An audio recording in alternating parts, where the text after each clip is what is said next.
find me on Twitter at JRFromPTC. In this tutorial, I will show you how to turn this summer photo into a winter snow scene in Photoshop. We'll start with this stock photo of a wooden cabin, and we'll apply several adjustment layers to create the desaturated look. I will also show you how to add snow to the scene by using a luminosity mask. The snow on the grass and the snow on top of the cabin will be created by using layer styles so that we can give it shape and texture. We'll then add fog and haze to the scene by using the camera raw filter. In this tutorial, you will also learn how to create custom brushes, which we will use for the snow falling in our scene. I will be using a stock photo from Adobe Stock for this project. If you want to follow along, you can download the free watermark version, or you can purchase a high-resolution photo as I have. Simply go to stock.adobe.com and search for this number, 890-89704, and that should bring up the image titled Old Wooden Hut Cabin. And you can simply save the preview to your desktop or Adobe Library. If by the time you watch this tutorial, the stock photo is no longer available, you can simply use any other image that's similar to this one and follow along. Okay, let's get started with the tutorial. The first thing I'm going to do is create a hue and saturation adjustment layer, and we're going to bring down the saturation of the greens. So I'm going to click on the master dropdown, select greens, and bring the saturation down. You'll notice that not a lot changed because in these greens on the trees and grass and everything else, we have a lot of yellow. So I got to click and drag this icon here to the left, and notice as I drag it to the left, the greens are going to start desaturating. I also got to click and drag this white one over to the left as well. Anything in between these two white icons is going to be completely desaturated, and between the white icon here and this one here, you're going to see a gradual transition. And actually, this one doesn't need to be that far off to the left. I can click and drag that over to the right to about this point. So all the colors in between here and in between here are going to transition into the saturation, hue, or lightness that I use in these settings. I also want to desaturate the sky, which is obviously blue. So I'm going to go into the blues and bring down the saturation. We also have a similar problem. The blue in the sky is also found in the cyans here. So I'm going to click and drag this over to the left. When this icon reaches the edge, it pops in onto the right side here, which I can then click and continue to drag to the left. And I can also drag this white one over further until I find the saturation that I'm happy with. What I'm going to do now is I'm going to create snow. The snow that is going to be laying on top of the trees and grass. To do so, I'm going to use the channels panel, but I don't want to use one of the channels that's here now. I actually want to make some adjustments and use those adjustments as my channel to create the selection. So what I'm going to do first is add a new black and white adjustment layer, which is going to turn everything black and white.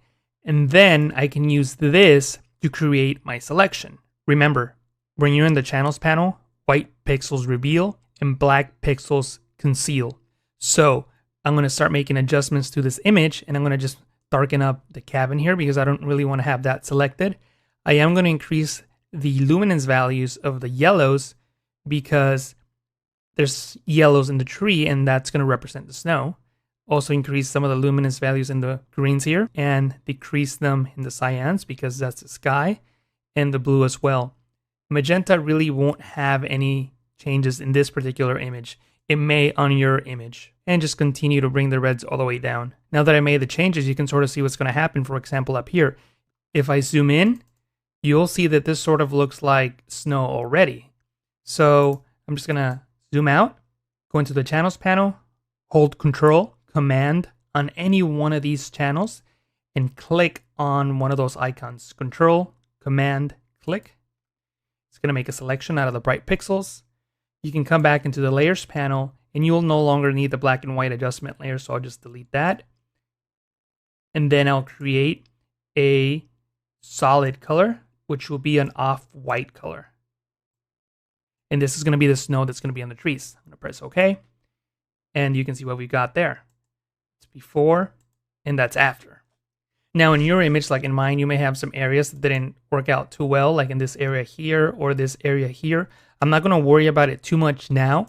I'm going to continue working on the project, and if I need to adjust it later, then I'll come back and make those adjustments. Also, notice how I have some red on these flowers here, and I actually kind of like that, so I'm just going to leave it. But feel free to remove the saturation off those flowers if you want to. Now I'm going to show you how I'm going to create the snow that's on the ground here. And what I'm going to do is I'm going to come into the lasso tool and just make a quick selection around this area here. Then I'm going to create a solid color, and it's going to be again an off-white color. So maybe something like that. So I'm going to double click on the side of the layer to bring up the layer style window. Then I'm going to click on bevel and emboss, and then click on the reset button, just so we're all looking at the same thing. And I can increase the size of the bevel here. And that's okay if we have the bevel here in the corner. We're going to fix that later. And I'm also going to add texture. I'm going to click on this arrow here, then click on this icon here and click on Artist Surfaces. Press OK. Then I'm going to click on the second to last texture, which is that one there.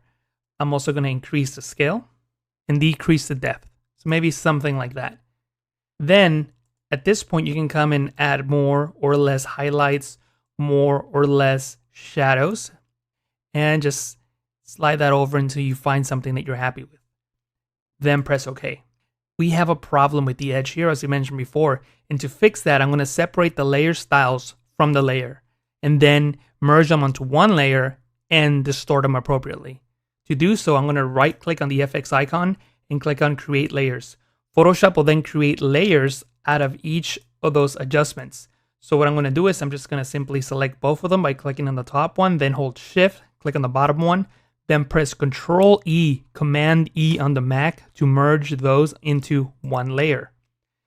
Then if I press Control T, and I'm actually going to collapse this so you can see what's going on, and I'm going to zoom in a little bit. If you press Control T, notice that the bounding box go all around the canvas, and we don't want it to do that. We want to make it easier on ourselves to edit. So what I'm going to do is I'm going to press Control, Command click on the layer mask thumbnail, which is going to load the selection. Then click on the layer mask icon, and it's going to apply that layer mask onto the texture. Then right click on the layer mask icon and click Apply Layer Mask. Now if we press Control T, Command T to transform, the bounding box is only around the texture and not the entire canvas. So then I can right click on it and choose something like Scale, and I can hold Shift, Alt, Shift Option on the Mac, click and drag, scale that out. I can also right click on it and select Warp, and I can warp the pixels inside to make a more realistic ground. And I can zoom out just so I can see what I'm doing and sort of get a better angle and better perspective. So maybe something like that, then press Enter. And actually, I'm going to just scale that outward just a little bit more. So something like this. I'm going to zoom in, and I could also create a texture layer on this area here, but I'm not going to for the sake of time. Instead, I'm going to select the layer mask for the layer titled Color Fill 1, and I'm going to paint with white on that layer mask to enhance the snow effect. And as you can see, I'm not being very precise, but that's going to work. Then I'm going to go into Edit, Fade, and fade that accordingly. So maybe something like that. And at this point, I'm going to add a gradient overlay to the color fill 2, which is the snow hill. So I'll just call that snow hill. And color fill 1 is snow on the trees, so I'll call that snow trees. So I'm going to double click on the snow hill layer off to the right there on the space to bring up the layer style window. And then I can click on gradient overlay and maybe adjust the scale, the angle. Click and drag this, move it accordingly, maybe increase the scale again, and bring down the opacity. Something like that, just to give it a little more shape. That's before, that's after. Then I'm going to press OK. I'm going to click on this up pointing arrow to collapse the layer style so we can have a little more room to work with.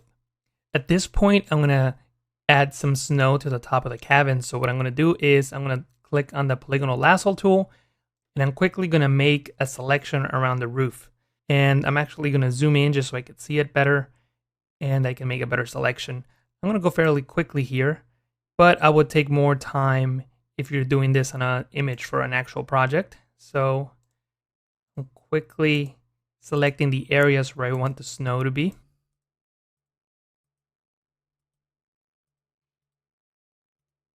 Now that I have that selection, I can click on the top layer, then create a new solid color, and it's going to be an off-white color. Then press OK. I'm going to click on the layer mask icon, and I have a Wacom tablet, so I'm going to be able to draw and trace around the edges so the edges are not so straight. So I'm going to make sure I have a hard brush at 100% and the smaller brush, so maybe at about 10 pixels or so. And then I'm going to just paint on the edges here so they're not straight and they look a little bit more realistic.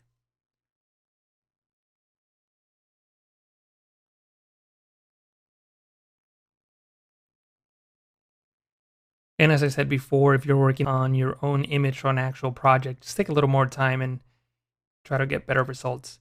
And actually, there should also be some snow right up here, so I'll add that in. And maybe some on this side. And I'm just going to do this one even quicker than the last ones.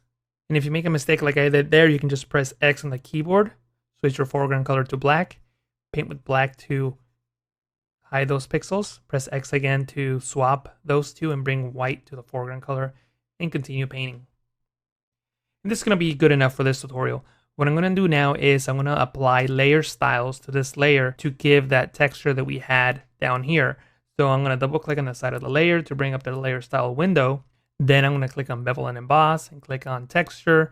And if you're using Photoshop CC 2015, then the same settings are going to apply. If not, you can just apply the same settings to apply it earlier. You may need to make some adjustments. In my case, I think this is good enough, so I'm going to press OK. And usually when you add a layer style, you see areas that you missed. So I missed a little bit there. So I'm going to paint with white in this area there. And maybe right up here. So now it looks like the cabin has snow on the roof. One thing you have to think about is if snow is actually falling on this cabin, there would also be snow on top of here. Now, I'm not going to take the time to do it perfectly, but I'm just going to quickly add snow right up here just to fool the eye a little bit more. And we're also going to add snow and haze to this image, so this might actually be good enough. And I'm just adding snow right on these windows. And I'll just add some more right up here. And I'm holding shift as I do that to quickly create straight lines and paint more snow in there. So now I'm just gonna zoom out and just fit the image to screen. A little later on, I'm gonna show you how to add falling snow onto this scene. And if there were snow falling, there would also be some fog, some haze. So we're gonna add that now. And to do so, I'm gonna make a merge copy of everything you see here and apply the haze to that one layer. To merge everything onto one layer as a copy, you can press Ctrl-Alt-Shift-E, Command-Option-Shift-E on the Mac, and it's going to be one layer that's a copy of everything that's visible on your canvas. That's that layer here. I'm also going to convert that into a smart object so that I can make adjustments to the filter I'm about to apply. Then I'm going to right-click on it and choose Convert to Smart Object so we can apply filters and edit them. I'm going to rename this and call it Haze because this is what this layer is going to be. Then go into Filter, Camera Raw Filter. In the FX icon, look for the dehaze slider and slide that all the way to the left. If you don't have a dehaze slider, that's because you're not on Photoshop CC 2015 or newer. If you are on Photoshop CC 2015, then make sure that you have the latest version of Camera Raw installed. To find out what version of Camera Raw you have, go into Help, About Plugin, Camera Raw, and you should have at least this version here or something newer. So notice what that did. That layer created haze onto our image and it's bringing an extra level of realism. And you can make adjustments to that by clicking on the Camera Raw Filter label and coming in and making more adjustments, but leaving it at -100 should work. And you can also click on the layer mask here and paint.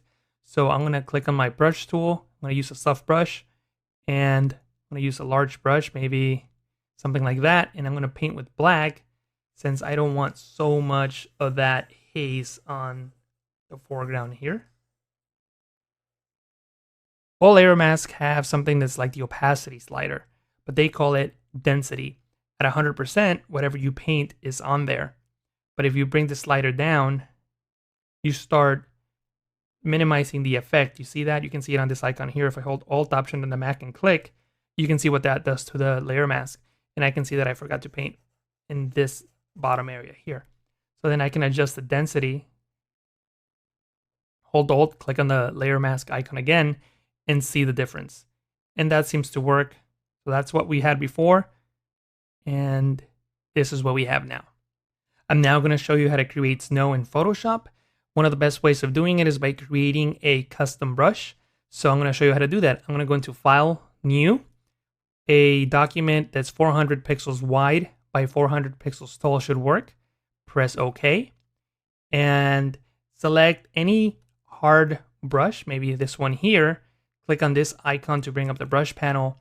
On the brush tip, adjust the size of the brush. So maybe bring that down to about maybe 29 pixels. Click and drag and adjust the shape of the brush. And then paint with black. So I'm going to make sure black is my foreground color and paint. Then I'm going to increase the size of the brush and rotate it maybe a little bit and paint here. And now maybe I'll even bring it down just a little bit and paint another one about there. And this is going to be the snow brush that we're going to use. I'm going to go into Edit, Define Brush Preset, and call it Snow. Press OK.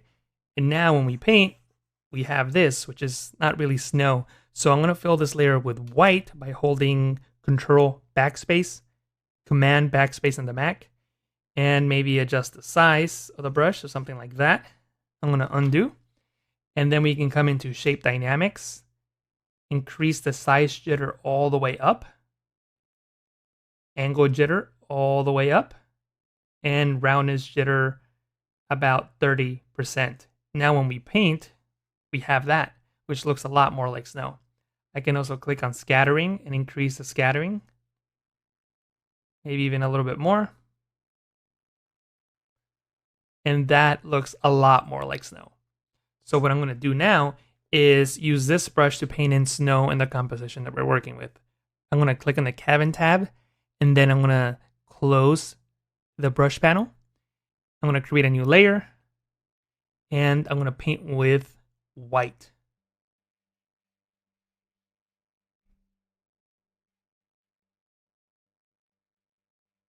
And that's going to be the snow that's furthest away from us.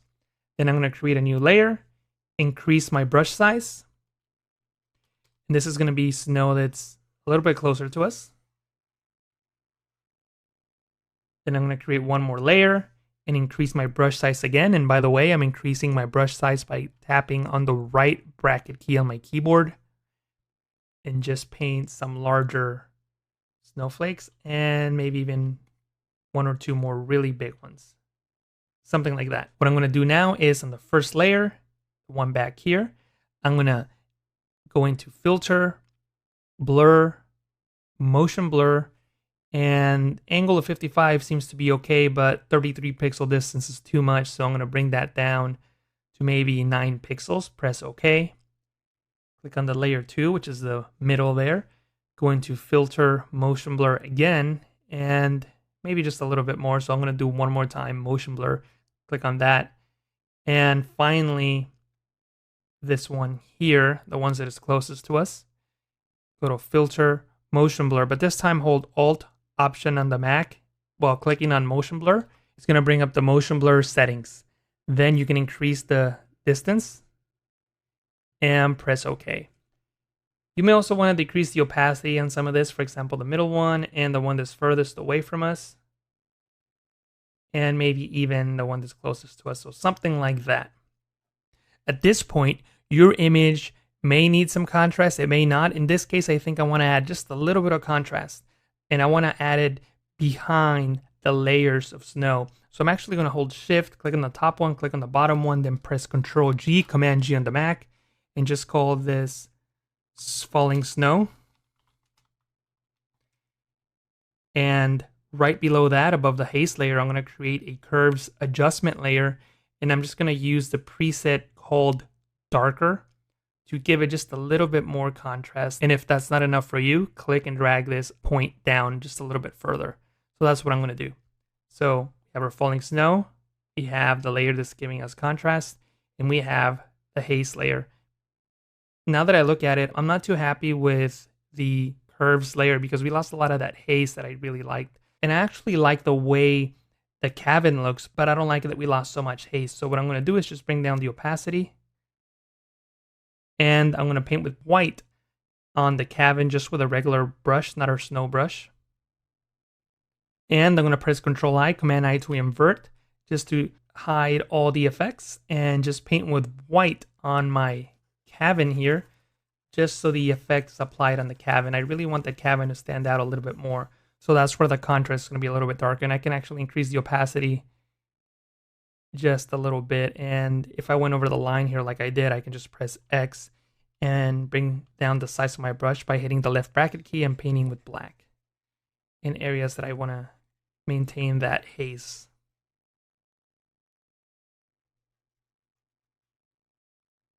Okay, at this point, I'm liking everything about my image except the color.